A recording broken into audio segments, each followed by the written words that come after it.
കർത്താവായ യേശുക്രിസ്തുവിൻ്റെ നാമത്തിലുള്ള സ്നേഹവന്ദനങ്ങൾ അറിയിക്കുന്നു. ഈ ക്യാമ്പിൽ എനിക്കും സംബന്ധിക്കാനായിട്ട് സാധിച്ചു എന്നതിൽ ഞാൻ ദൈവത്തെ സ്തുതിക്കുന്നു. ചിന്തിച്ചതിന് അപ്പുറമായിട്ട് രാവിലെ മുതൽ ആദ്യത്തെ സെഷൻ മുതൽ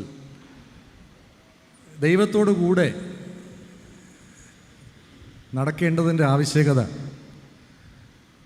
അതുപോലെ തന്നെ ദൈവത്തോടു കൂടെ നടക്കുന്നതിൻ്റെ അടിസ്ഥാനം, അതിലെ വെല്ലുവിളികൾ ഒക്കെ നാം ചിന്തിക്കുകയായിരുന്നു.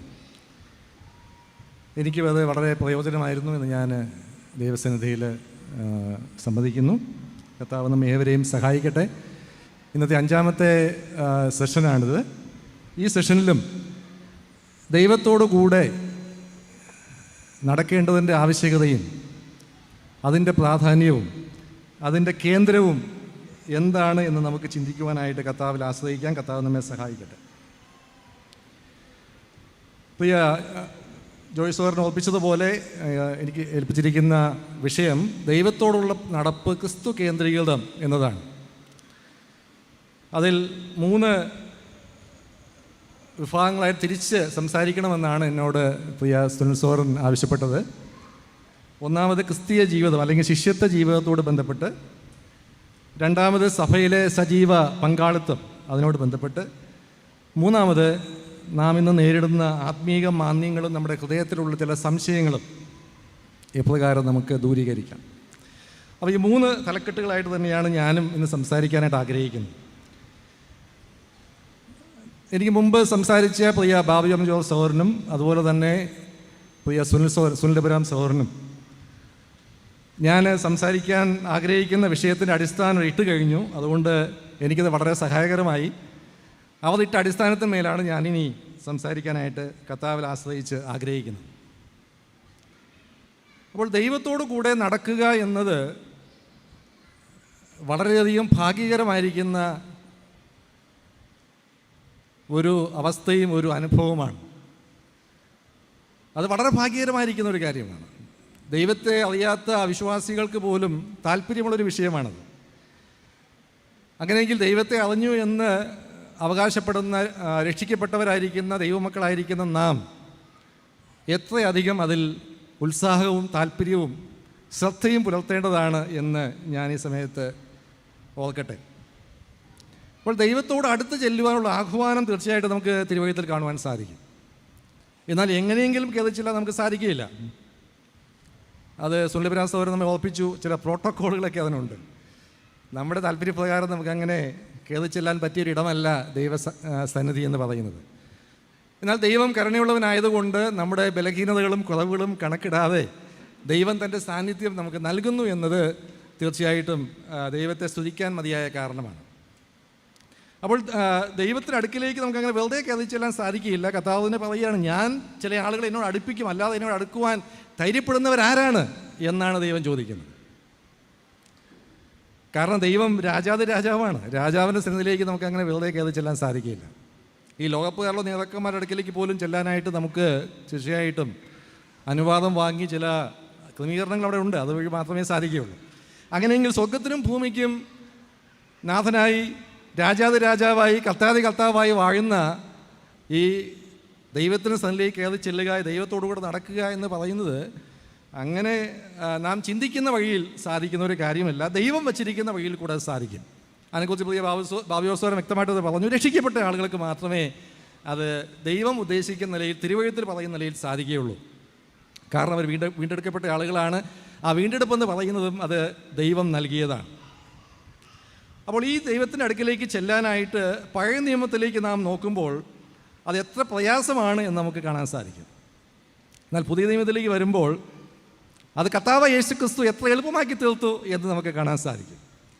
അതായത് ക്രിസ്തുവിനെ മാറ്റി നിർത്തിക്കൊണ്ട് നമുക്കൊരിക്കലും ദൈവവുമായി ഒരു ബന്ധം സാധിക്കുകയില്ല.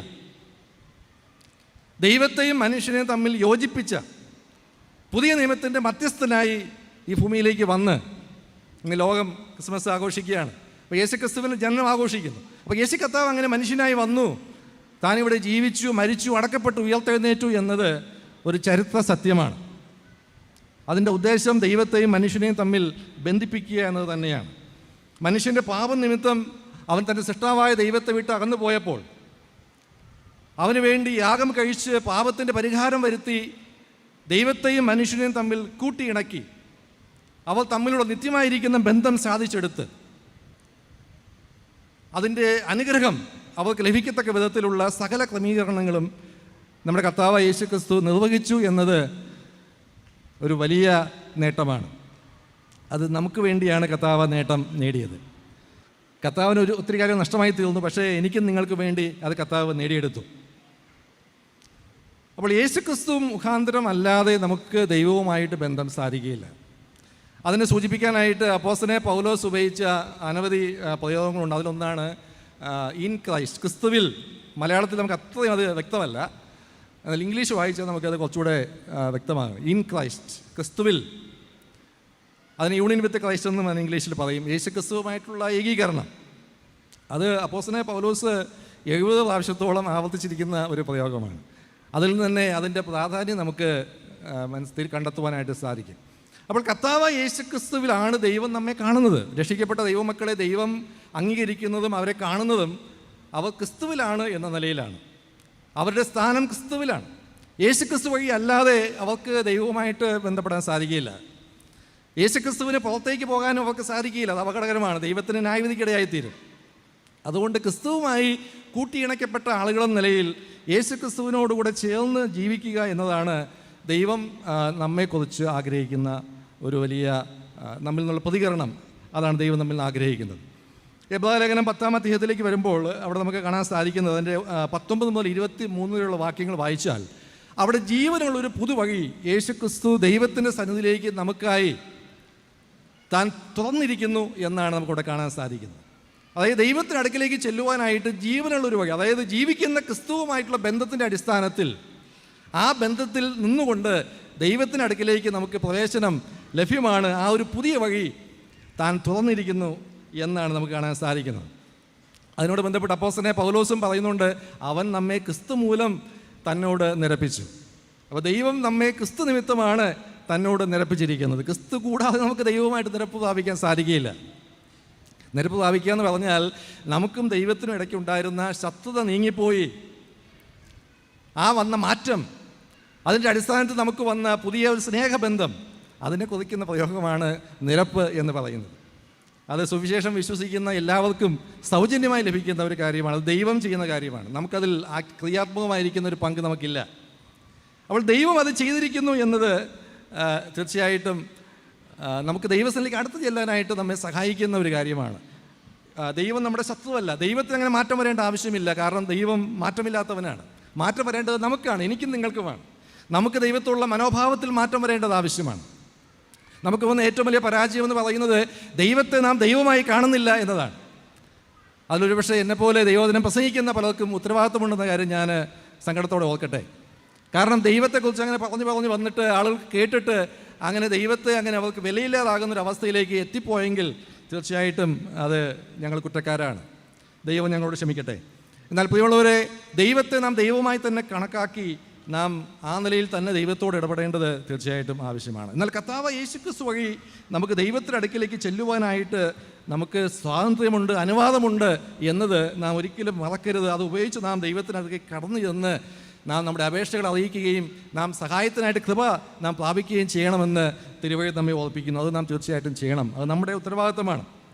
അതുപോലെ തന്നെ സുനിസോറിനെ ഓർപ്പിച്ചതുപോലെ നമുക്കും ദൈവത്തിനും തമ്മിലുള്ള ബന്ധത്തിന് തടസ്സമെന്ന് പറയുന്നത് നമ്മുടെ പാപങ്ങളാണ്. രക്ഷിക്കപ്പെട്ട ശേഷവും നമ്മുടെ ജീവിതത്തിൽ കടന്നു വരുന്ന മനഃപൂർവ്വമല്ലാത്ത ആയിരിക്കുന്ന പലവിധമായിരിക്കുന്ന പാപങ്ങൾ തടസ്സമാണ്. കാരണം ദൈവം അതിവിശുദ്ധനാണ്, ദൈവം പരിശുദ്ധനാണ്, അതിൽ അശുദ്ധി ഒട്ടുമില്ല.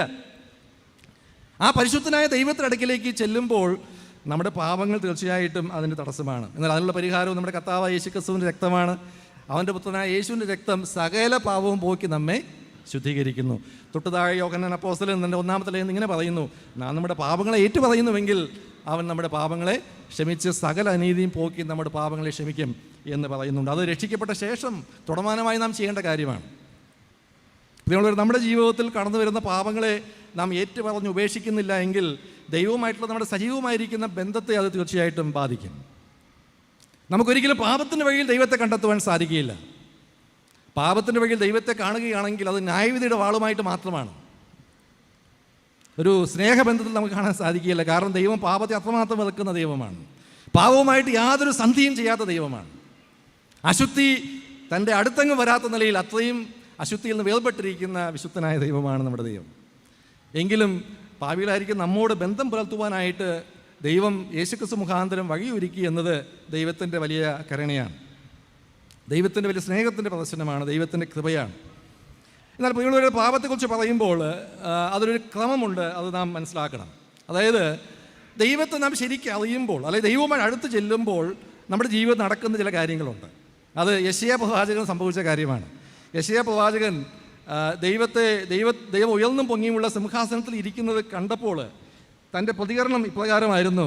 യെശയ്യാ പ്രവചനം 6-ാം അധ്യായത്തിൻ്റെ 5-ാം വാക്യം താൻ പറഞ്ഞ പ്രസ്താവന ഇതാണ്: എനിക്കയ്യോ കഷ്ടം, ഞാൻ നശിച്ചു, ഞാൻ ശുദ്ധിയില്ലാത്ത അധരങ്ങളുള്ള ഒരു മനുഷ്യൻ, ശുദ്ധിയില്ലാത്ത അധരങ്ങളുള്ള ജനത്തിൻ്റെ നടുവിൽ വസിക്കുന്നു. എൻ്റെ കണ്ണ് സൈന്യങ്ങളുടെ യഹോവയായ രാജാവിനെ കണ്ടുവല്ലോ എന്ന് പറഞ്ഞു എന്നാണ്. അപ്പോൾ ദൈവത്തെ താൻ തൻ്റെ വിശുദ്ധിയിൽ കണ്ടപ്പോൾ തനിക്ക് സ്വന്തം പാപങ്ങളെക്കുറിച്ചുള്ള ബോധം ആദ്യമുണ്ടായി. അതിനുശേഷം താൻ വസിക്കുന്ന ആ സമൂഹത്തിൻ്റെ, അല്ലെങ്കിൽ അന്നത്തെ കാലത്തുള്ളത് ഇസ്രായേൽ ജനത്തിൻ്റെ പാപത്തെക്കുറിച്ചുള്ള ബോധവും തനിക്കുണ്ടായി. ഇതിൻ്റെ ക്രമം വളരെ പ്രധാനപ്പെട്ടതാണ്. പലപ്പോഴും നമുക്കുണ്ടാകുന്നത് പറഞ്ഞാൽ തിരിച്ചാണ്.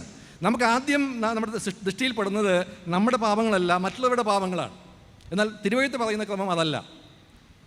ദൈവത്തോട് അടുത്ത് ചെല്ലുമ്പോൾ സൂക്ഷിക്കേണ്ട ഒരു കാര്യം, ദൈവം നമ്മുടെ പാപങ്ങളെ തുറന്ന് കാണിക്കും. കാരണം ദൈവം വെളിച്ചത്തിൽ വസിക്കുന്നവനാണ്. നമ്മുടെ ജീവിതത്തിൽ ഇരുട്ടിൻ്റെ വശങ്ങളെ ദൈവം അത് വെളിച്ചത്തായി കാണിക്കും. അത് ഏറ്റുപറഞ്ഞ് നാം ഉപേക്ഷിക്കാനായിട്ടാണ് ദൈവം അത് ചെയ്യുന്നത്, അല്ല നമ്മളെ കുറ്റപ്പെടുത്താനല്ല. അത് അപ്പോൾ തന്നെ ഏറ്റുപറഞ്ഞ് ഉപേക്ഷിച്ച് ദൈവത്തോട് നിരപ്പ് പ്രാപിച്ച് അപ്പോൾ തന്നെ കർത്താവായ യേശു രക്തത്താൽ വീണ്ടും കഴുകപ്പെട്ട് നാം ദൈവത്തോട് അടുത്ത് ചെല്ലുകയാണെങ്കിൽ തുടർമാനമായിട്ട് നമുക്ക് ദൈവസന്നിധിയിൽ വസിക്കുവാനായിട്ട് തീർച്ചയായിട്ടും സാധിക്കും. അപ്പോൾ ഞാൻ പറഞ്ഞല്ലോ, നമ്മുടെ പാപത്തെക്കുറിച്ചുള്ള കുറ്റബോധമാണ് നമുക്ക് ആദ്യം ഉണ്ടാകേണ്ടത്. ദൈവത്തോട് അടുത്ത് ചെല്ലുമ്പോൾ നമുക്ക് സംഭവിക്കുന്നത് അത് തന്നെയാണ്. രണ്ടാമത്, നാം ആയിരിക്കുന്ന ചുറ്റുപാടുമുള്ള മനുഷ്യരുടെ പ്രശ്നങ്ങളും നമുക്കതിൽ നിന്ന് കാണാനായിട്ട് സാധിക്കും. കാരണം ദൈവത്തിൻ്റെ വെളിച്ചത്തിൻ്റെ മുമ്പിൽ ഈ നിൽക്കുന്നയാളും അതുപോലെ ആ സമൂഹവും എത്രമാത്രം അത് വീണുപോയിരിക്കുന്നു, അതപ്പതിച്ച് പോയിരിക്കുന്നു എന്നത് പകൽ പോലെ വ്യക്തമായിട്ട് തീരുകയാണ്. അപ്പോൾ ഞാൻ പറഞ്ഞല്ലോ, നാം പലപ്പോഴും മറ്റുള്ളവരുടെ പാപത്തെക്കുറിച്ച് വളരെയധികം ബോധമുള്ളവരാണ്, നമ്മുടെ പാപത്തെക്കുറിച്ച് അത്രയും ബോധമുള്ളവരല്ല. ഒരിക്കലൊരു വിശ്വാസി ഒരു സഭാ ശുശ്രൂഷകൻ്റെ അടുത്ത് ചെന്ന് ഇപ്രകാരം പറഞ്ഞു: പാപത്തെക്കുറിച്ച് അധികമായിട്ട് താങ്കൾ പ്രസംഗിക്കണം എന്ന് അദ്ദേഹത്തോട് നിർദ്ദേശിച്ചു. അപ്പോൾ അദ്ദേഹം ചോദിച്ചു, ശരി, ഓക്കെ, ഞാനതിന് തയ്യാറാണ്. താങ്കളുടെ ജീവിതത്തിൽ താങ്കൾ ഇപ്പോൾ നേരിടുന്ന ഒരു 2-3 പാപങ്ങളെക്കുറിച്ച് പറയാമെന്ന് ചോദിച്ചു. ഞാൻ അടുത്ത ആഴ്ച അതിനെക്കുറിച്ച് പ്രസംഗിക്കാം എന്ന് പറഞ്ഞു. അപ്പോൾ അദ്ദേഹം പറഞ്ഞു, അതല്ല, എൻ്റെ പാപത്തെക്കുറിച്ചല്ല ഞാൻ ഉദ്ദേശിച്ചത്, മറ്റുള്ള ആളുകളുടെ പാപത്തെക്കുറിച്ചാണ് പ്രസംഗിക്കാൻ ഉദ്ദേശിച്ചതെന്ന് പറഞ്ഞു. അപ്പോൾ അദ്ദേഹം ശുശ്രൂഷൻ ചോദിച്ചു, ശരി, ഓക്കെ, അപ്പോൾ താങ്കളുടെ പാപത്തെക്കുറിച്ച് താങ്കൾ ഒട്ടും ബോധേഡല്ല, മറ്റുള്ളവരുടെ പാപത്തെക്കുറിച്ചാണ് താങ്കൾ കൂടുതൽ ആകലപ്പെടുന്നതല്ലേ എന്ന് ചോദിച്ചു. അദ്ദേഹത്തിന് മറുപടി ഇല്ലായിരുന്നു. പിള്ളേർ പലപ്പോഴും നമ്മളും അങ്ങനെ തന്നെയാണ്. പലപ്പോഴും മറ്റുള്ളവരുടെ പാപങ്ങളെക്കുറിച്ച് പ്രസംഗിക്കാനായിട്ട് നമുക്ക് വളരെയധികം പ്രസംഗ പാഠവുമുണ്ട്. പലപ്പോഴും നമ്മുടെ പാപങ്ങളോട് ബന്ധപ്പെട്ട് വരുമ്പോൾ അത് ആ പാഠവും കാണാതില്ല. അത് എൻ്റെയും നിങ്ങളുടെയും പരാജയമാണ് പ്രിയമുള്ളവർ. കാരണം നമ്മുടെ പാപങ്ങളെ മറച്ചു വെച്ച് നമുക്കൊരിക്കലും ദൈവവുമായിട്ട് ശരിയായിരിക്കുന്ന ബന്ധം പുലർത്താൻ സാധിക്കുകയില്ല. കാരണം ദൈവവുമായിട്ടുള്ള നടപ്പ്, ദൈവവുമായിട്ടുള്ള ബന്ധം എന്ന് പറയുന്നൊരു തുറന്ന ജീവിതമാണ്. അവിടെ കാപട്യങ്ങളില്ല, അവിടെ നാടകങ്ങളില്ല, അവിടെ സത്യസന്ധതയാണുള്ളത്, ആത്മാർത്ഥതയാണുള്ളത്, അവിടെ ജീവിത വിശുദ്ധിയാണുള്ളത്. അതിനാണ് പ്രാധാന്യം.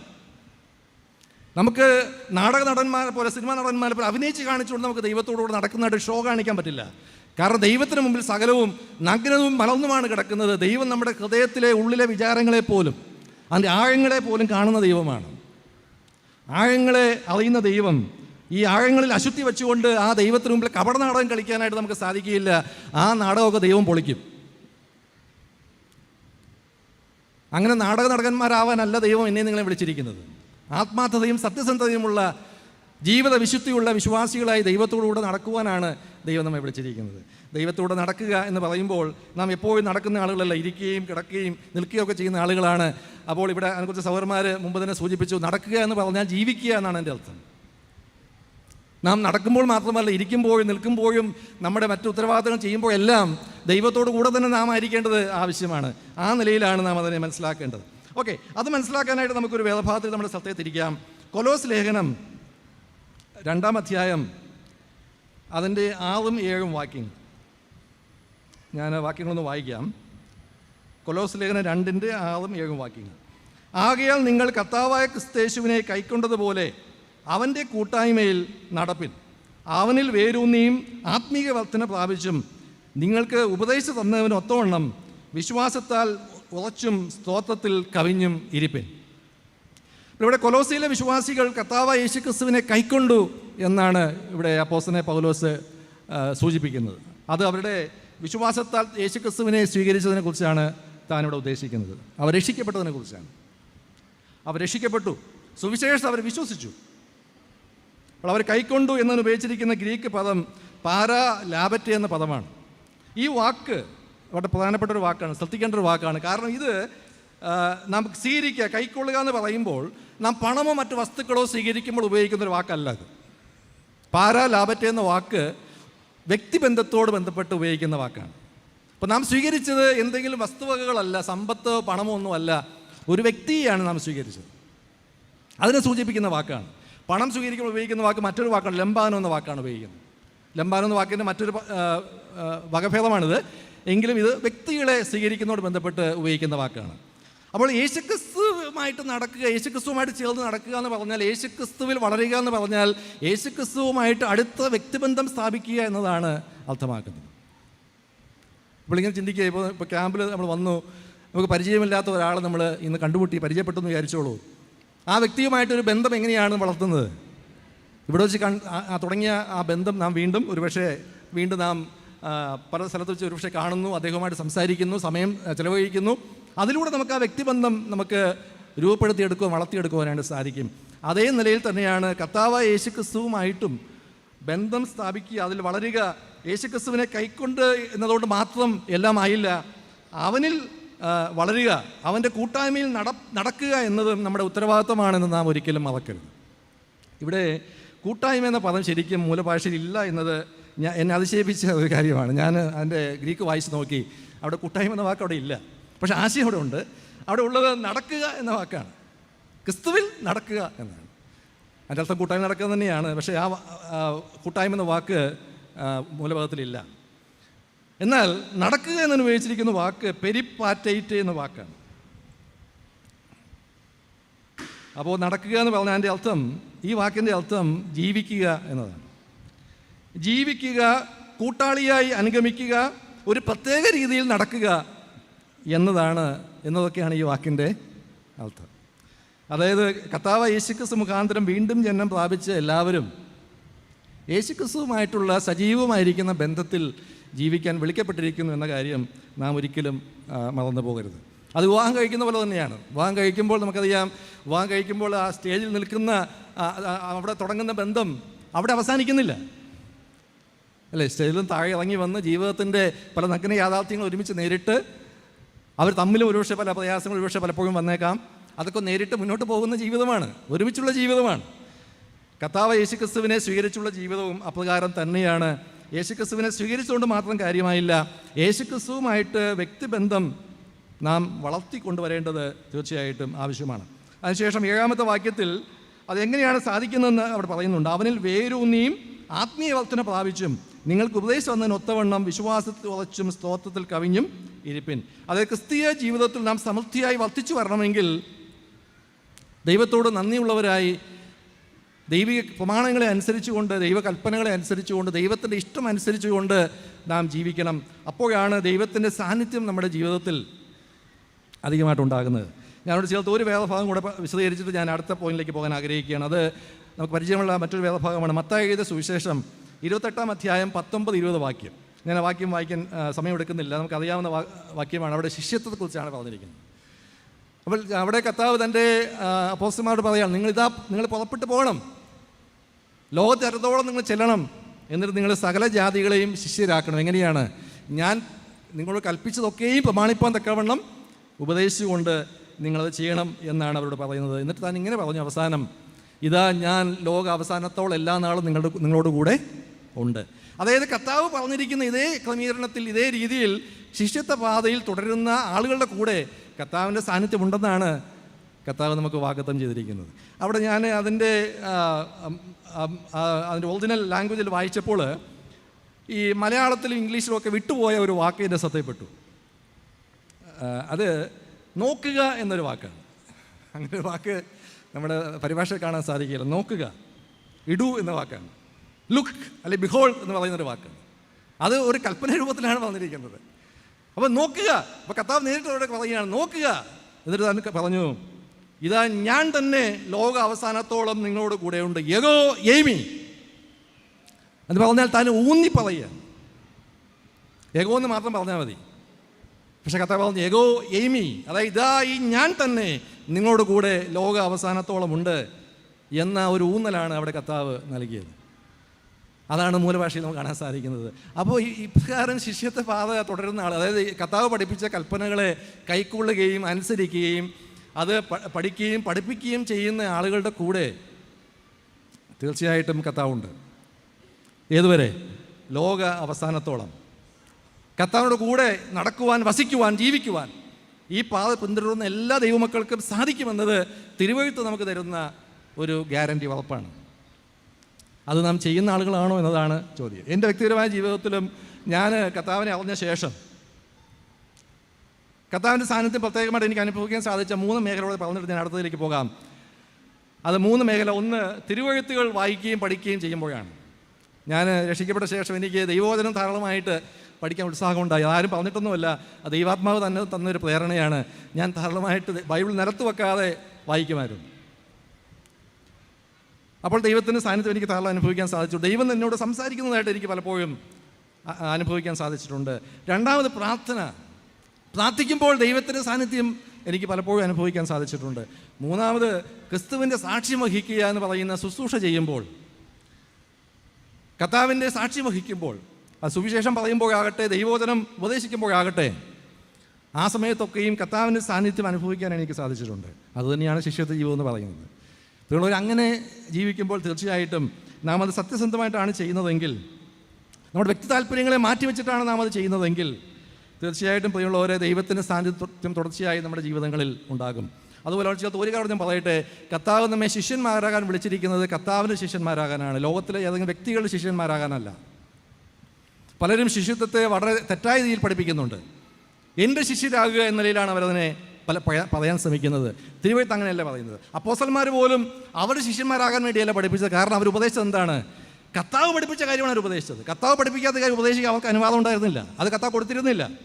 ഞാൻ നിങ്ങളോട് കൽപ്പിച്ചതൊക്കെയും നിങ്ങൾ പോയി ഉപദേശിക്കണമെന്നാണ് കർത്താവ് പറഞ്ഞത്. അപ്പോൾ ശിഷ്യത്വ ജീവിതത്തിലും കർത്താവിനെ മാറ്റി നിർത്തിയിട്ട് നമ്മൾ ഒരു മനുഷ്യരെയും അനുഗമിക്കരുത്, ഒരു നേതാവിനെയും അനുഗമിക്കരുത്. അങ്ങനെ കുറേ നേതാക്കന്മാർക്ക് ഒരു അനുയായികൾ ഉണ്ടാക്കാൻ ദൈവം വെച്ച ഒരു ക്രമീകരണമല്ല ശിഷ്യത്വം എന്ന് പറയുന്നത്. മറിച്ച് ക്രിസ്തുവിനെ അനുഗമിക്കുന്ന കുറേ അനുയായികളെ ഉണ്ടാക്കുവാൻ ദൈവം വെച്ച ക്രമീകരണമാണത്. കാരണം അവരനുസരിക്കേണ്ടത് ക്രിസ്തുവിൻ്റെ പ്രമാണങ്ങളെയാണ്, ക്രിസ്തുവിൻ്റെ ഇഷ്ടത്തെയാണ് അവരനുസരിക്കേണ്ടത്. ക്രിസ്തുവിൻ്റെ ഇഷ്ടത്തെ ആളുകൾക്ക് പഠിപ്പിച്ചു കൊടുക്കുക. അതിനെക്കുറിച്ച് ബാബുജോസോൻ വ്യക്തമായിട്ട് പറഞ്ഞു. തിരുവെഴുത്ത് എന്ത് പറയുന്നു, ക്രിസ്തു എന്ത് പറയുന്നു എന്ന് പഠിപ്പിക്കുക, വിശദീകരിക്കുക, അതാണ് നമ്മുടെ ഉത്തരവാദിത്വം. അല്ല നമ്മൾ കയ്യിൽ നിന്നിട്ട് കൂട്ടിയും കുറച്ചൊക്കെ പറഞ്ഞ ആളുകളെ കൂടെ നിർത്തി ഒരു സാമ്രാജ്യം പണിയുന്ന പരിപാടി, അതല്ല ശിഷ്യത്വം എന്ന് പറയുന്നത്. അങ്ങനെ ഒരു പരിപാടി ബൈബിളിലില്ല. ലോകത്തിൽ അനേകം അത് ചെയ്യുന്നുണ്ട്. നമ്മളും അനേകം അത് അറിഞ്ഞോ അറിയാതെ അത് കോപ്പി അടിക്കുന്നുണ്ടോ എന്ന് എനിക്കറിയില്ല. അതിൻ്റെ കോപ്പി റേറ്റ് ഉണ്ടെങ്കിൽ അവർക്ക് കൊടുക്കണം, ലോകത്തിലെ ആളുകൾക്ക്. കർത്താവിന് കൊടുത്തിട്ട് കാര്യമില്ല, കാരണം കർത്താവ് അങ്ങനെ പരിപാടി ഉണ്ടാക്കിയിട്ടില്ല. ക്രിസ്തുവിനെ അനുഗമിക്കുക എന്നതാണ് കർത്താവ് നമ്മൾ പ്രതീക്ഷിക്കുന്നത്. ഓക്കെ, അപ്പോൾ നമ്മൾ പറഞ്ഞത് ഇതാണ്, നമ്മുടെ ശിഷ്യത്വ ജീവിതത്തിൽ, ക്രിസ്തീയ ജീവിതത്തിൽ ക്രിസ്തുവാണ് അതിൻ്റെ കേന്ദ്രം. ക്രിസ്തു കേന്ദ്രീകൃതമായിരിക്കുന്ന ക്രിസ്തീയ ജീവിതം, ക്രിസ്തു കേന്ദ്രീകൃതമായിരിക്കുന്ന ശിഷ്യത്വ ജീവിതം, അതാണ് ദൈവം നമ്മിൽ നിന്ന് പ്രതീക്ഷിക്കുന്നതും ദൈവം കൽപ്പിച്ചിരിക്കുന്നത്. അതിൽ നമുക്കൊരു ചോയ്സ് ഇല്ല കേട്ടോ. എനിക്ക് ഇഷ്ടമുണ്ടെങ്കിൽ തിരഞ്ഞെടുക്കാം, അങ്ങനെ ഒരു ചോയ്സ് കർത്താവ് നൽകിയിട്ടില്ല. നാം എല്ലാവരും, രക്ഷിക്കപ്പെട്ട എല്ലാ ദൈവമക്കളും കർത്താവിൻ്റെ ശിഷ്യരാകാൻ വിളിക്കപ്പെട്ട ആളുകളാണ്. ഗുരുവിനെ പോലെ ആകുന്നത് ശിഷ്യന്മാർക്ക് മതി, കർത്താവിനെ പറഞ്ഞത്. കർത്താവിനെ പോലെ ആകുന്നത് നമുക്ക് മതി. പിന്നെ കർത്താവിനെക്കാളും നമ്മൾ വളരണ്ട കേട്ടോ. ഞാൻ ഇന്നത്തെ ശിഷ്യന്മാർക്ക് പറ്റിയിരിക്കുന്ന കാര്യം, അവർ കർത്താവിനെ കവച്ച് വെച്ച് കർത്താവിനെ തോൽപ്പിക്കുന്ന പരിപാടിയാണ് ചെയ്തുകൊണ്ടിരിക്കുന്നത്. കർത്താവ് പോലും മാറി നിൽക്കും അല്ലേ? കർത്താവിന് മുമ്പിൽ ഓടുന്ന പരിപാടിയാണ്. കർത്താവിന് മുമ്പിൽ ഓടി കർത്താവിനെ തോൽപ്പിച്ച് നമുക്കൊന്നും നേടാനില്ല. കർത്താവിൻ്റെ പുറകെ നിൽക്കാൻ പഠിക്കണം. മുമ്പിൽ ഓടരുത്. മുമ്പിൽ ഓടി പലരും കഥകൾ നമുക്ക് ദൈവത്തിൽ കാണാൻ സാധിക്കും. മുമ്പിൽ ആളുകളൊക്കെ പരാജയപ്പെട്ടിട്ടുണ്ട്. കർത്താവിന് മുമ്പിൽ ഓടരുത് കേട്ടോ. കാരണം കർത്താവിനേക്കാൾ മികച്ച ഒരു നേതാവില്ല. നിങ്ങൾക്ക് അനുഗമിക്കാനായിട്ട് ഒരു നേതാവ് ആവശ്യമുണ്ടെങ്കിൽ കർത്താവിനെ നോക്കിക്കൊള്ളുക. കർത്താവിനേക്കാൾ മികച്ച ഒരു നേതാവ് നമുക്ക് കണ്ടെത്താനായിട്ട് ലോകത്തെങ്ങും സാധിക്കുകയില്ല. കർത്താവിനേക്കാൾ മികച്ചൊരു നേതാവില്ല. അതുകൊണ്ട് ക്രിസ്തുവിൽ കേന്ദ്രീകൃതമായിരിക്കുന്ന ശിഷ്യത്വ ജീവിതം ഞാനും നിങ്ങളും നയിക്കാൻ വിളിക്കപ്പെട്ടിരിക്കുന്നു എന്നത് അതൊരു ചോയ്സ് അല്ല, തിരഞ്ഞെടുപ്പല്ല, ദൈവം നമുക്ക് നൽകിയിരിക്കുന്ന കൽപ്പനയാണെന്ന കാര്യം നാം ഒരിക്കലും മറക്കരുത്. ഓക്കെ, രണ്ടാമതായിട്ട് ദൈവത്തോടു കൂടെ നടക്കുക എന്ന് പറഞ്ഞാൽ കർത്താവിൻ്റെ സഭയുമായിട്ട് സജീവമായ ബന്ധത്തിൽ തുടരുക എന്നതാണ്. അതിനെക്കുറിച്ച് ഇങ്ങനെ പൊതുവെ പറയാറുണ്ടല്ലോ, no man can live as an island. യാതൊരു മനുഷ്യർക്കും അങ്ങനെ ഒരു ഒരു ഒരു ദ്വീപ് പോലെ ഒരു തുരുത്തിൽ ഒറ്റപ്പെട്ട് ജീവിക്കാനായിട്ട് സാധിക്കുകയില്ല. അത് ഈ ക്രിസ്തീയ ജീവിതത്തോട് ബന്ധപ്പെട്ടും അല്ലെങ്കിൽ ശിഷ്യത്വ ജീവിതത്തോട് ബന്ധപ്പെട്ടും അത് യാഥാർത്ഥ്യമാണ്. നമുക്ക് ചില സമയത്ത് ഒറ്റപ്പെടലൊക്കെ ഉണ്ടാകാമെന്നുള്ളത് ശരിയാണെങ്കിലും തികച്ചും ഒറ്റപ്പെട്ട് നമുക്കങ്ങനെ പോകാനായിട്ട് സാധിക്കുകയില്ല. നമുക്ക് തീർച്ചയായിട്ടും കൂട്ടാളികളെ ആവശ്യമാണ്. നമുക്ക് വ്യക്തികളെ, നമ്മുടെ സ്നേഹിതന്മാരെ, നമ്മെപ്പോലെ തന്നെയുള്ള മറ്റ് ശിഷ്യന്മാരെ നമുക്ക് ആവശ്യമുണ്ട്. അവിടെയാണ് സഭയുടെ പ്രസക്തി എന്ന് പറയുന്നത്. അത് ഞാൻ ചില വേദഭാഗങ്ങൾ നിങ്ങൾ ശ്രദ്ധയിൽ അത് പെടുത്താം. ഞാൻ നേരത്തെ സൂചിപ്പിച്ച എബ്രായലേഖനം 10-ാം അധ്യായം 19 മുതൽ 23 വാക്യങ്ങൾ, അവിടെ ജീവനുള്ള പുതുവഴിയെക്കുറിച്ച് എബ്രായലേഖന കർത്താവ് പറഞ്ഞിട്ട് തൊട്ട് താഴെ അതിന് 24-25 വാക്യങ്ങളിൽ താൻ പറയുന്നത് ശ്രദ്ധിക്കേണ്ട ഒരു കാര്യമാണ്. അപ്പോൾ ദൈവത്തിൻ്റെ അടുക്കിലേക്ക് ഒരു പുതിയ ജീവനുള്ള വഴി കർത്താവ് തുറന്നു. ആകയാൽ സഭായോഗങ്ങളെ ഉപേക്ഷയായി വിചാരിക്കരുത് എന്ന് പറഞ്ഞാൽ ദൈവത്തിൻ്റെ അടുക്കിലേക്ക് വരുവാനായിട്ടുള്ള വഴി ദൈവം ഒരുക്കി, ദൈവത്തിലൂടെ നടക്കുവാനായിട്ടുള്ള അവസരം ദൈവം നമുക്ക് തന്നിട്ടുണ്ട്. അതിലേക്ക് നമുക്ക് സ്വാതന്ത്ര്യമുണ്ട്, അനുവാദമുണ്ട്. അത് ഉപയോഗിക്കുമ്പോൾ ഒരിക്കലും സഭായോഗങ്ങളെ അലക്ഷ്യമായിട്ട് വിചാരിക്കരുത്. കാരണം ജീവനുള്ള ദൈവത്തിൻ്റെ ഇന്നത്തെ വർത്തമാന കാലത്തെ ആലയമാണ് കർത്താവിൻ്റെ സഭ എന്ന് പറയുന്നത്. നമുക്കറിയാം, സഭ എന്ന് പറയുന്നൊരു കെട്ടിടമല്ല, വീണ്ടും ജന്മം പ്രാപിച്ച ദൈവമക്കൾ ഒരുമിച്ച് കൂടുന്ന ഇടമാണ്. പ്രത്യേകിച്ച് അവർ കർത്താവ് കൽപ്പിച്ച കാര്യങ്ങൾ ചെയ്യുവാനായിട്ട് ഒരുമിച്ച് കൂടുമ്പോൾ അവിടെ കർത്താവിൻ്റെ സാന്നിധ്യം ഉണ്ടെന്നാണ് കർത്താവ് നമുക്ക് നൽകിയിരിക്കുന്ന വാഗ്ദത്തം. അതുകൊണ്ട് കർത്താവിൻ്റെ സഭയെ ദൈവത്തിൻ്റെ ആലയമെന്നും ദൈവത്തിൻ്റെ മന്ദിരമെന്നും ഒക്കെ തിരുവഴുത്ത് വിളിച്ചിട്ടുണ്ട്. നമുക്ക് അറിയാമുള്ള ഒത്തിരി വാക്യങ്ങളുണ്ട്. 2 കൊരിന്ത്യർ 6:14 അതുണ്ട്. മത്തായി 18:20 അവിടെ കർത്താവിൻ്റെ സാന്നിധ്യത്തെക്കുറിച്ച് പറയുന്നുണ്ട്. 1 തിമോഥെയോസ് 3:15 സഭയെ ജീവനുള്ള ദൈവത്തിൻ്റെ ആലയം എന്ന് വിളിച്ചിരിക്കുന്നു. 1 കൊരിന്ത്യർ 3:14 സഭയെ ദൈവത്തിൻ്റെ മന്ദിരം എന്നാണ് വിളിച്ചിരിക്കുന്നത്. കാരണം അവിടെ ദൈവത്തിൻ്റെ ആത്മാവ് വസിക്കുന്നു. വെളിപ്പാട് പുസ്തകം 1-ാം അധ്യായം 13-20 വാക്യങ്ങൾ വായിക്കുമ്പോൾ യേശുക്രിസ്തു സഭകളുടെ മധ്യേ ഉലാവുന്നു എന്നാണ് അവിടെ നമുക്ക് കാണാൻ സാധിക്കുന്നത്. അപ്പോൾ സഭകളുടെ മധ്യേ നടക്കുന്ന, സഭകളിൽ സജീവ സാന്നിധ്യം നൽകുന്ന നമ്മുടെ കർത്താവാണ് നമ്മുടെ കർത്താവായ യേശുക്രിസ്തു. അങ്ങനെയെങ്കിൽ ദൈവത്തോടു കൂടെ നാം നടക്കുന്നു എന്ന് നാം അഭിമാനിച്ചിട്ട് സഭായോഗങ്ങളെ നമുക്കൊരിക്കലും അലക്ഷ്യമായിട്ട് വിചാരിക്കാനായിട്ട് നമുക്ക് സാധിക്കില്ല. നാം സത്യസന്ധമായിട്ടാണ് ദൈവത്തോടു കൂടെ നടക്കുന്നതെങ്കിൽ തീർച്ചയായിട്ടും നാം സഭായോഗങ്ങളിലും നാം പങ്കെടുക്കും. കാരണം അത് കർത്താവിൻ്റെ ആലയമാണ്. കർത്താവിൻ്റെ സാന്നിധ്യം നമുക്ക് ദൈവം നൽകിത്തരുന്ന അതിപ്രധാനമായിരിക്കുന്ന ഒരു സ്ഥലമാണ് കർത്താവിൻ്റെ സഭ എന്ന് പറയുന്നത്. അപ്പോൾ ദൈവമക്കൾ എന്ന് പറയുമ്പോൾ വലിയ ഒരു ദൈവജനമെന്ന സമൂഹത്തിൻ്റെ ഭാഗമാണ്. വീണ്ടും ജന്മം പ്രാപിച്ച ഇവൻ മരിച്ചുപോയ വിശുദ്ധന്മാർ വരെ അതിൻ്റെ ഭാഗമാണ്. നിത്യത്തിൽ അവരുണ്ട്. ദൈവദൂതന്മാരവിടെയുണ്ട്. അതുപോലെ തന്നെ തിരഞ്ഞെടുക്കപ്പെട്ട കർത്താവിൻ്റെ ദാസന്മാരവിടെയുണ്ട്. ഉള്ളവരെ അങ്ങനെയുള്ള ഒരു വലിയ സമൂഹത്തിൻ്റെ ഭാഗമായിട്ടാണ് നാം നിൽക്കുന്നത്. ഇത് പഴയ നിയമ ദൈവാലയ ക്രമീകരണത്തെക്കാളും എല്ലാം കൊണ്ടും ശ്രേഷ്ഠമായിരിക്കുന്ന ഒരു ക്രമീകരണമാണ്. അപ്പോൾ ദൈവത്തോടു കൂടെ നടക്കുക എന്ന് പറയുമ്പോൾ നമ്മൾ നേരത്തെ സൂചിപ്പിച്ചതുപോലെ നാം ഒറ്റയ്ക്ക് ദൈവത്തോട് നടക്കുക എന്നൊരാശയം മാത്രമല്ല. അതുകൊണ്ട് അത് മാത്രമല്ല, ഒറ്റയ്ക്കും കൂട്ടായും നടക്കുക എന്നൊരാശയമാണ് തിരുവഴുത്തിലുള്ളത്. ഒറ്റയ്ക്ക് വന്ന് നടന്നാൽ പോരാ, ഒറ്റയ്ക്ക് നടക്കണം, കൂട്ടായിട്ട് നടക്കണം. ഇനി കൂട്ടായിട്ട് വന്ന് നടന്നാൽ പോരാ, ഒറ്റയ്ക്ക് നടക്കണം. ഇത് രണ്ടും നമുക്ക് ആവശ്യമാണ്. ഒന്നും വരുന്നൊരു പകരമല്ല, രണ്ടും നമുക്ക് ആവശ്യമാണ്. അപ്പോൾ വ്യക്തിപരമായിട്ടും കൂട്ടമായിട്ടും നാം കർത്താവിനെ അനുഗമിക്കേണ്ടത് ആവശ്യമാണ്. യോഹന്നാൻ എഴുതിയ സുവിശേഷം 10-ാം അധ്യായം അതിൻ്റെ 26 മുതൽ 30 വരെയുള്ള വാക്യങ്ങൾ നാം പരിശോധിച്ചാൽ അവിടെ കർത്താവ് പറയുന്ന ചില പ്രസ്താവനകൾ വളരെ ശ്രദ്ധിക്കേണ്ട പ്രസ്താവനകളാണ്. യോഹന്നാൻ 10:26 മുതൽ 30 വരെയുള്ള വാക്യങ്ങൾ ഞാനത് വായിക്കാം. നിങ്ങളോ എൻ്റെ ആടുകളുടെ കൂട്ടത്തിലുള്ളവരല്ലാകിയാൽ വിശ്വസിക്കുന്നില്ല. എൻ്റെ ആടുകൾ എൻ്റെ ശബ്ദം കേൾക്കുന്നു, ഞാൻ അവയെ അറിയുകയും അവ എന്നെ അനുഗമിക്കുകയും ചെയ്യുന്നു. ഞാൻ അവയ്ക്ക് നിത്യജീവൻ കൊടുക്കുന്നു, അവ ഒരു നാളും നശിച്ചു പോകുകയില്ല, ആരും അവയെ എൻ്റെ കയ്യിൽ നിന്ന് പിടിച്ചു പറിക്കുകയും ഇല്ല. അവയെ തന്നിരിക്കുന്നതിൻ്റെ പിതാവ് എല്ലാവരിലും വലിയവൻ. പിതാവിൻ്റെ കയ്യിൽ നിന്ന് പിടിച്ചു പറിപ്പാൻ ആർക്കും കഴിയുകയില്ല. ഞാനും പിതാവും ഒന്നാകുന്നു. അപ്പോൾ ഇത് കർത്താവ് സംസാരിച്ചത് താൻ മശീഹയാണോ അല്ലയോ എന്ന ഒരു വലിയ ഒരു ചോദ്യചിഹ്നത്തിൻ്റെ മധ്യത്തിലാണ്. അപ്പോൾ കർത്താവ് ഒരു കുരുടൻ്റെ കണ്ണ് തുറന്നു. അത് 9 അധ്യായം നമുക്ക് വായിക്കാൻ സാധിക്കും. ഇവിടെ അത് പറയുന്നുണ്ട്, കുരുടൻ്റെ കണ്ണ് തുറന്ന് ഒരാൾക്ക് ഇങ്ങനെയൊക്കെ, അദ്ദേഹം തെറ്റായ ഒരാളാണ്, ഇങ്ങനെയൊക്കെ സംസാരിക്കാൻ പറ്റുമോ, അല്ലെങ്കിൽ കുരുടൻ്റെ കണ്ണ് തുറക്കാൻ പറ്റുമോ, അദ്ദേഹം ഒരു ദൈവത്തിൽ വന്ന ആളല്ലെങ്കിൽ ഇങ്ങനെ ചെയ്യാൻ പറ്റുമോ എന്ന് ആൾക്കാർ ചോദിക്കുന്നുണ്ട്. അപ്പോൾ കർത്താവ് മശീഹയാണോ ഇല്ലയോ എന്ന ഒരു ചോദ്യം നിലനിൽക്കുന്ന സമയത്താണ് കർത്താവ് ഈ പ്രസ്താവന പറയുന്നത്. എന്ന് പറഞ്ഞാൽ മശീഹ എന്ന് പറഞ്ഞാൽ നമുക്കറിയാം രാജാവാണ്. മശീഹ എന്ന് പറഞ്ഞാൽ രാജാവാണ്, യഹൂദന്മാരുടെ രാജാവാണ്. അപ്പോൾ യഹൂദന്മാരുടെ രാജാവെന്ന നിലയിലാണ് കർത്താവ് ഇവിടെ സംസാരിക്കുന്നത്. താനിവിടെ പറയുന്നത് തൻ്റെ സഭയെക്കുറിച്ചാണ്. അപ്പോൾ തൻ്റെ ആടുകൾ തൻ്റെ ശബ്ദം കേൾക്കുമെന്ന് പറഞ്ഞാൽ ഈ രാജാവായ മശീഹയുടെ ശബ്ദം തൻ്റെ പ്രജകൾ തീർച്ചയായിട്ടും കേൾക്കും. അവ ഈ രാജാവിനെ അനുഗമിക്കും.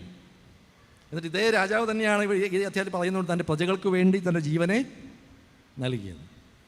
നമുക്കറിയാം, ലോകത്തിലെ രാജാക്കന്മാർക്ക് വേണ്ടി അവർ അണികൾ മരിക്കും.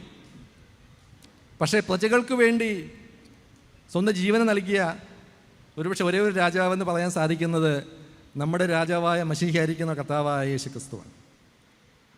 ഈ രാജാവിനെ അനുഗമിക്കുക എന്നത് നമ്മുടെ ഒരു ഉത്തരവാദിത്തമാണ്. ഈ രാജാവായ മശീഹയെ അനുഗമിക്കുന്നൊരു ചിത്രമാണ് നാം ഇവിടെ വായിച്ച ഭാഗത്ത് നമുക്ക് കാണാനായിട്ട് സാധിക്കുന്നത്. പ്രിയമുള്ളവരെ, യേശുക്രിസ്തുവിൻ്റെ ആടുകളെ താൻ തൻ്റെ ശബ്ദം കേൾപ്പിക്കുന്നു. കർത്താവിന് സഭയോട് കർത്താവ് സംസാരിക്കും. ക്രിസ്തുവും സഭയുമായിട്ട് വേർപിരിക്കാനാവാത്ത ബന്ധമുണ്ട്. കർത്താവ് നമ്മുടെ ഇടപെടും, നമ്മുടെ ജീവിതം കൂടെ കർത്താവ് ഇടപെടും. എന്ന് മാത്രമല്ല, കർത്താവിൻ്റെ സഭ എന്ന് പറയുമ്പോൾ അതൊരു നിസ്തുല്യമായിരിക്കുന്ന ഒരു പരിപാടിയാണ്.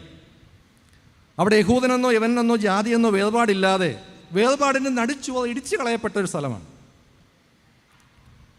നമ്മൾ നേരത്തെ പറഞ്ഞ നിരപ്പിക്കുക എന്ന് പറയുന്നത് വ്യക്തിപരമായി ഒരു വശം അവിടെ ഉണ്ട്. എന്നാൽ എഫേസ്യ ലേഖനം 2-ാം അധ്യായം അതിൻ്റെ 13 മുതൽ 18 വരെ നമ്മൾ വായിക്കുകയാണെങ്കിൽ അവിടെ പറയുന്ന വേർപാടിൻ്റെ നടിച്ചുവർ ദൈവം ഇടിച്ചു കളഞ്ഞു എന്നാണ്. അത് എന്ത് വേർപാടാണ്? ന്യായപ്രമാണ പ്രകാരം യഹൂദന്മാർക്കും ജാതികൾക്കും ഇടയിൽ നിന്നിരുന്ന ഒരു വേർപാടിൻ്റെ നടിച്ചുവറുണ്ട്. അത് കർത്താവ് ഇടിച്ചു കളഞ്ഞു. രണ്ടു കൂട്ടരെയും ഏക ശരീരത്തിൽ, കർത്താവിൻ്റെ ശരീരമെന്ന സഭയിൽ തന്നോട് കൂട്ടി കർത്താവ് യോജിപ്പിച്ചു. ഇതിലുള്ളവരെ കർത്താവിൻ്റെ സഭയിൽ അങ്ങനെയുള്ള വേർതിരിവുകൾ കർത്താവ് അനുവദിച്ചിട്ടില്ല. ഈ ലോകത്തിലെ സാമൂഹിക പശ്ചാത്തലത്തിൽ പല വേർതിരിവുകൾ ഉണ്ടാകാം. പക്ഷേ കർത്താവിൻ്റെ സഭയിൽ അങ്ങനെയുള്ള വേർതിരിവുകൾ കർത്താവ് വച്ചിട്ടില്ല. ഏത് പശ്ചാത്തലത്തിൽ രക്ഷിക്കപ്പെട്ടു വരുന്ന ആളുകളെ സമ്പൂർണ്ണമായും ദൈവത്തിൻ്റെ മക്കളായിട്ട് കർത്താവ് അംഗീകരിക്കുകയാണ്.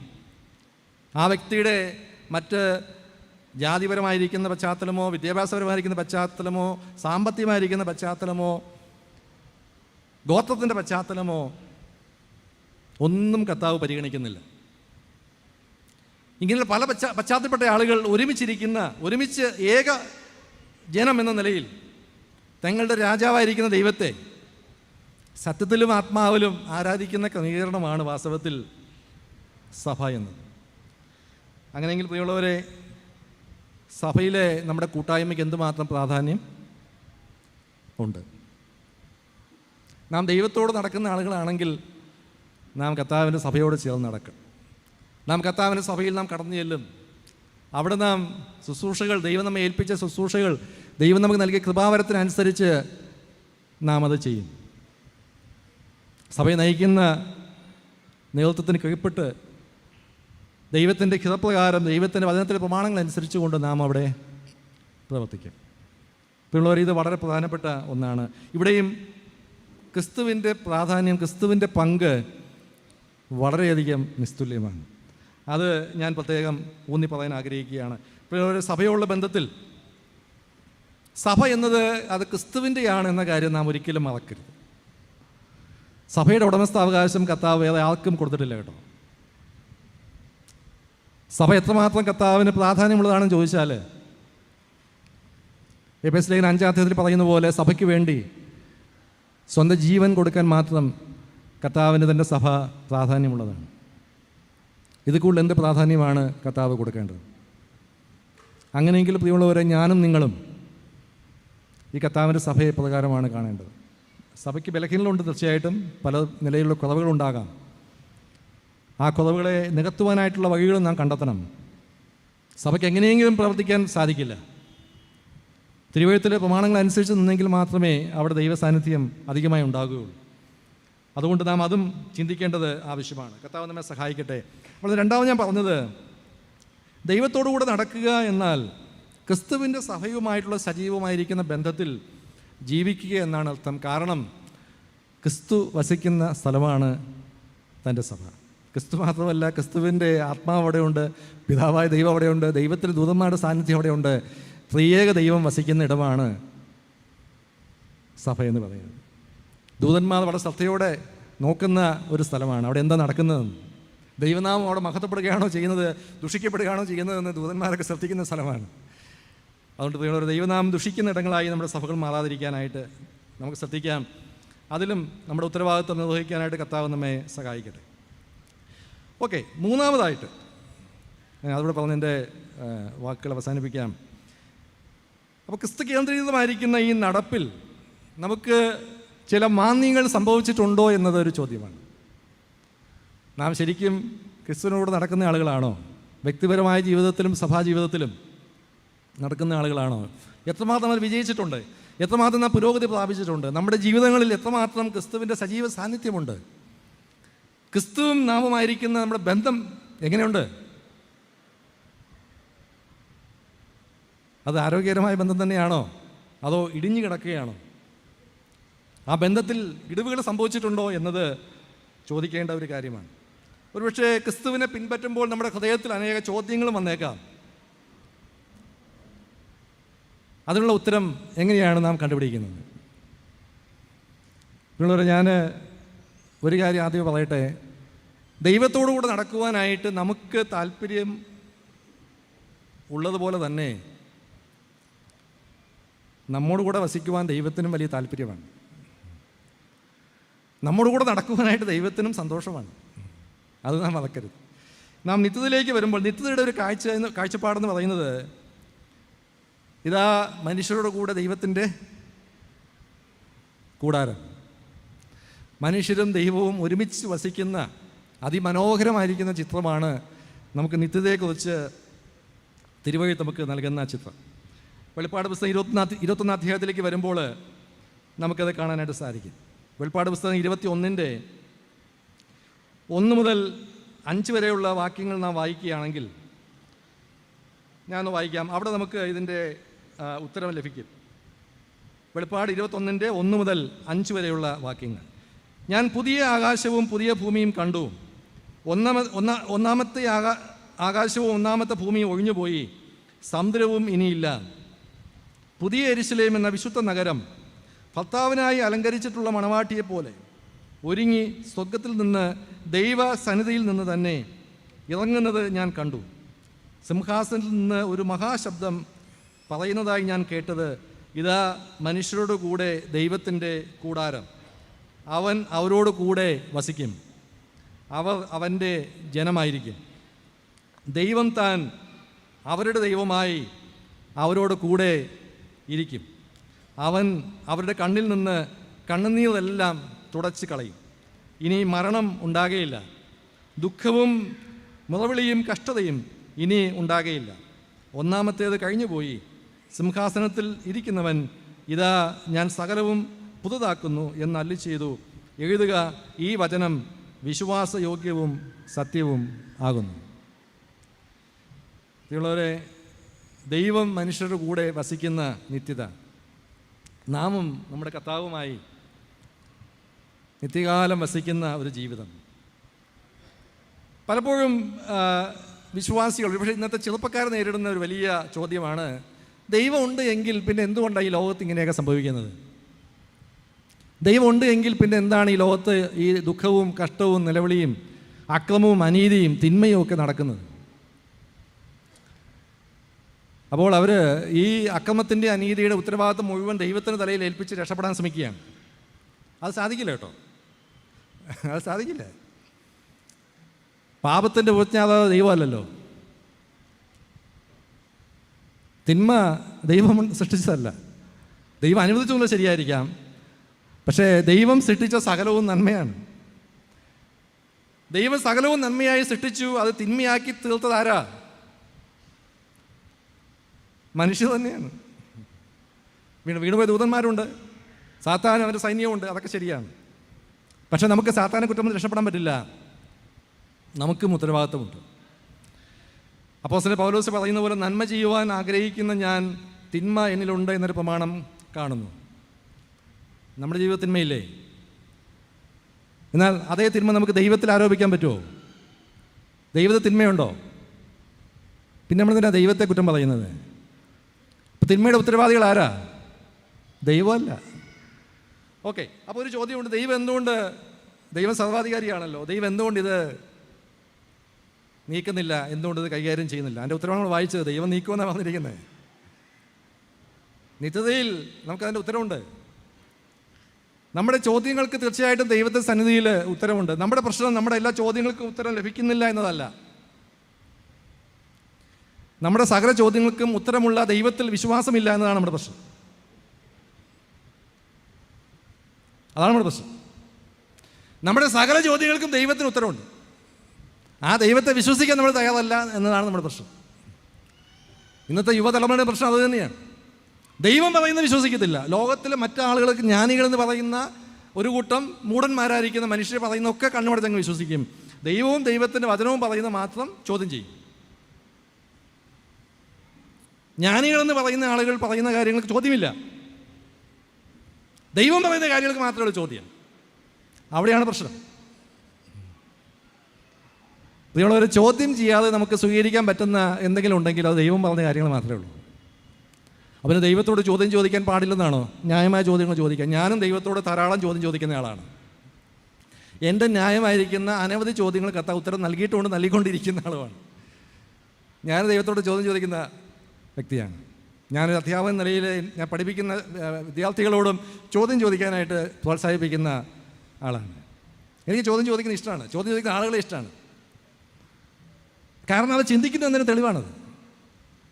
അപ്പം നല്ല ചോദ്യങ്ങൾ നാം ചോദിക്കണം. നല്ല ചോദ്യങ്ങളുടെ ഉത്തരം നാം കണ്ടെത്തണം. എവിടെയാണ് ഉത്തരം? ഉത്തരം നമ്മുടെ കർത്താവിലാണ്. സൺഡേ സ്കൂൾ പിള്ളേർ പറയുന്ന സകല ചോദ്യത്തിനും ഉത്തരം യേശുക്രിസ്തുവാണെന്ന് പറഞ്ഞതുപോലെ അത് തന്നെയാണ്. ചോദ്യങ്ങളുടെ ഉത്തരം കർത്താവ് തന്നെയാണ്. കാരണം നമ്മുടെ എല്ലാ ചോദ്യങ്ങൾക്കും ഉത്തരം നമുക്ക് ലഭിച്ചോ ഇല്ലയോ എന്നുള്ളതല്ല വിഷയം. നമ്മുടെ സകല ചോദ്യങ്ങൾക്കും ഉത്തരമുള്ള ക്രിസ്തുവിനെ നാം അനുഗമിക്കുന്ന ആളുകളാണോ എന്നതാണ് ചോദ്യം.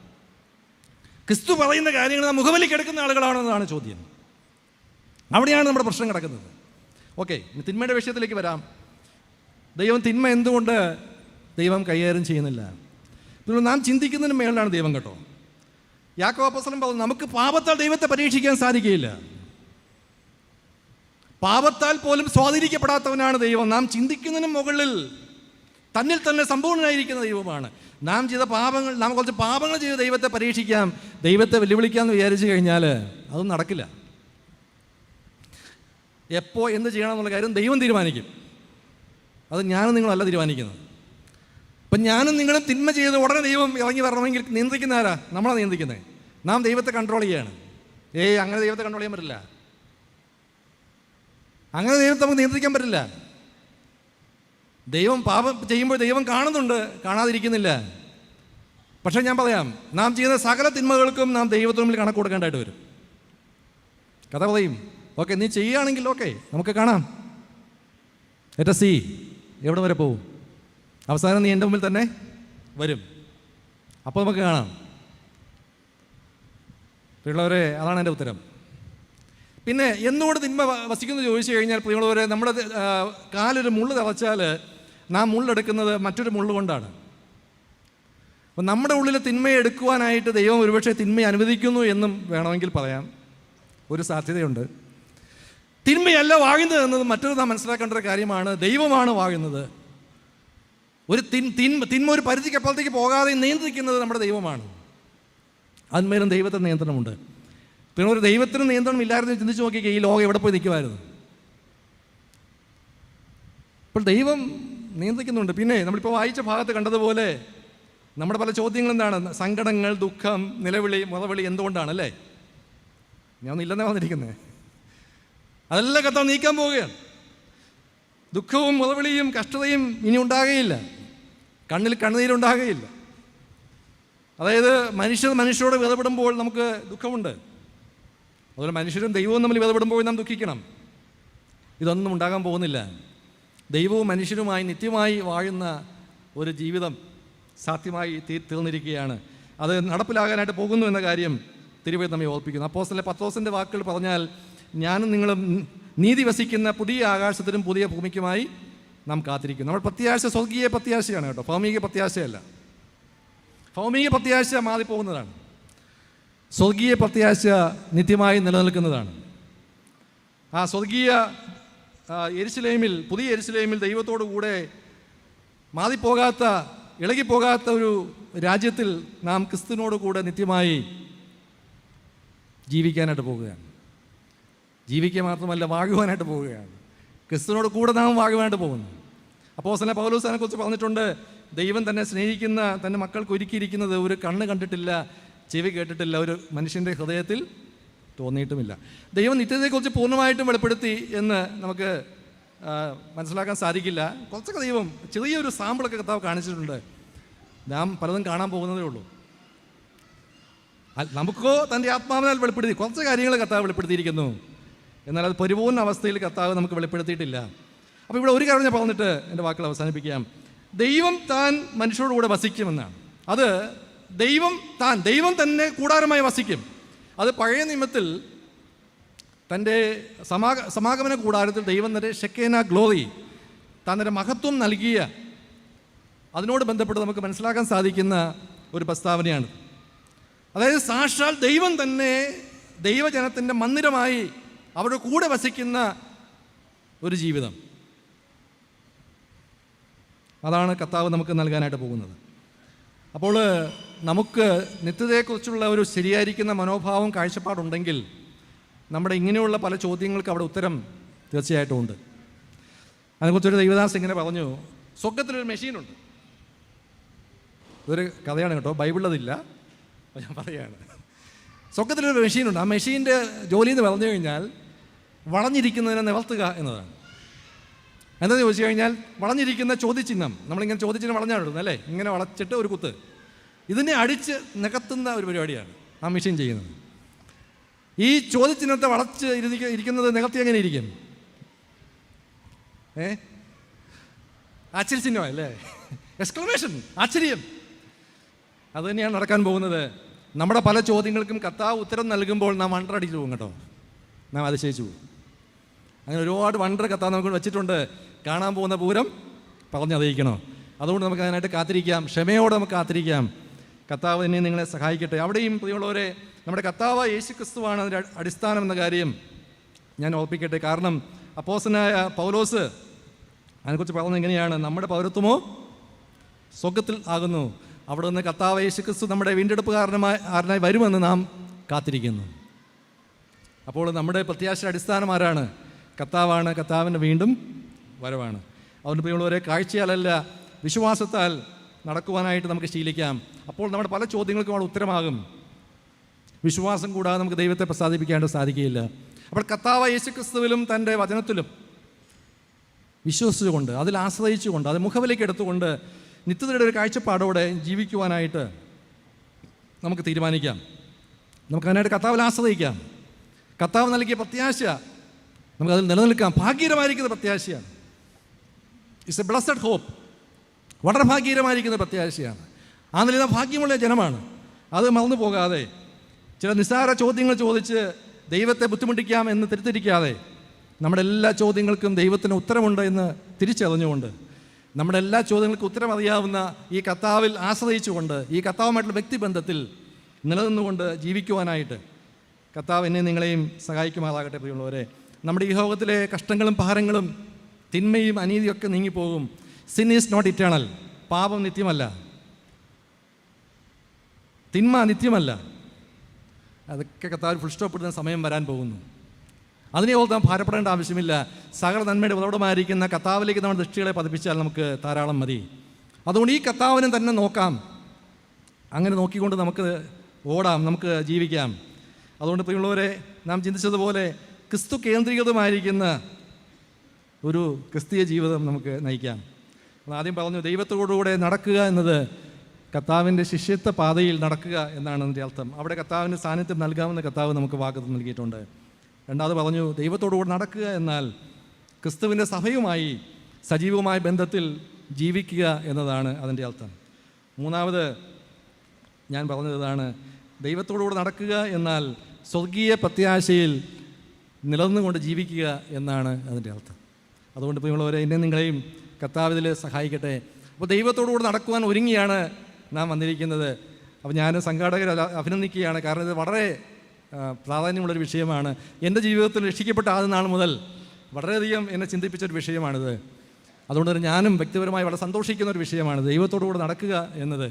അപ്പോൾ അതിൻ്റെ പല ഉത്തരങ്ങളും, ആ ചോദ്യത്തിൻ്റെ പല ഉത്തരങ്ങളും, പക്ഷേ അതിൻ്റെ പല വശങ്ങളും ഞാൻ ചിന്തിച്ചതിന് അധികമായി മനസ്സിലാക്കുവാനും ഉത്തരങ്ങൾ ലഭിക്കുവാനും ഈ ക്യാമ്പ് മുഖാന്തരം ഇടയായി തീരട്ടെ എന്ന് ഞാൻ കർത്താവിൽ ആശ്രയിച്ച് പ്രാർത്ഥിക്കുകയും ആഗ്രഹിക്കുകയും ചെയ്യുന്നു. കർത്താവ് നമ്മെ സഹായിക്കട്ടെ. ദൈവത്തിൻ്റെ ആത്മാവ് നാളത്തെ സെഷനിലൂടെയും ആന്ധ്രയിൽ ഇടപെടട്ടെ, നമ്മോട് പ്രവർത്തിക്കട്ടെ എന്ന് ഞാൻ പ്രാർത്ഥിക്കുന്നു, ആഗ്രഹിക്കുന്നു. ദൈവം നമ്മെ സഹായിക്കട്ടെ. ദൈവനാമം മഹത്വപ്പെടട്ടെ. ഇങ്ങനെ ഒരു അവസരം ഒരുക്കി തന്ന സംഘാടകരോട് നന്ദിയും ഞാൻ കർത്താവിൻ നാമത്തിൽ അറിയിക്കുന്നു. ദൈവനാമം മഹത്വപ്പെടുമാറാകട്ടെ.